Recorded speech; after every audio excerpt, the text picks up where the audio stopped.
Social media మీదన ఉక్కుపాదం మోపుతోంది ప్రభుత్వం అన్నటువంటి కోణాన్ని సాక్షి హైలైట్ చేసింది. అపవిత్రమైన తిరుమల లడ్డూలో కల్తీ నెయ్యి అంటూ దుర్మార్గమైన దుష్ప్రచారం చేసి అది హెరిటేజ్ సిండికేట్ నెయ్యి కాంట్రాక్టుల కోసమే అన్న విషయం బయటపడి తెలుగు ప్రజలంతా చేత్కరిస్తున్న ఒకవైపు, అత్యంత పవిత్రమైన తిరుమల తిరుపతి దేవస్థానం చైర్మన్ స్థానంలో కూర్చోబెట్టిన టీవీ5 అధినేత బీఆర్ నాయుడు రాసలీలలు బయటపడి వెంకటేశ్వర స్వామి భక్తులంతా చీకొడుతున్న మరోవైపు, అన్ని వైపుల నుంచి వినిపిస్తున్న విమర్శలు జడిలో ఉక్కిరిబిక్కిరవుతున్న చంద్రబాబు ప్రభుత్వం ఎవరు విషయాలపై మాట్లాడకుండా ఉక్కుపాదం మోపేందుకు సిద్ధమైంది.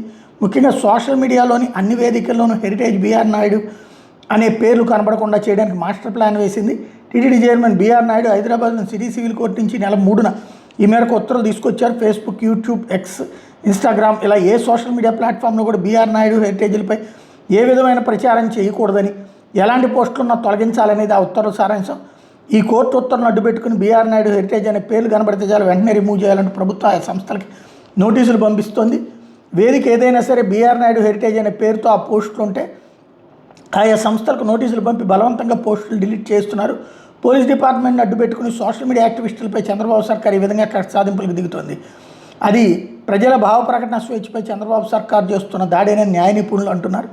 ప్రజాస్వామ్య వ్యవస్థలో ఇట్లాంటి చర్యలు దారుణమని వాళ్ళు వ్యాఖ్యానిస్తున్నారు అని రాసుకొచ్చింది. అయితే ఇక్కడ పాయింట్ ఏంటంటే యాజ్ పర్ రూల్ అయితే కనుక వాళ్ళు ఆ సోషల్ మీడియా ప్లాట్ఫారాలకి ఆ నోటీస్ పంపిస్తే వాళ్ళు అది రిమూవ్ చేయండి, ఇట్లాగా దీని మీద నుంచి వచ్చిందని మెయిల్ చేయాలి మనకి. అలా కాకుండా గవర్నమెంట్ జోక్యం చేసుకుంటుందంటే కనుక వీళ్ళు చెప్పింది నిజమవుతుంది. ఏం జరుగుద్దో చూడాలి.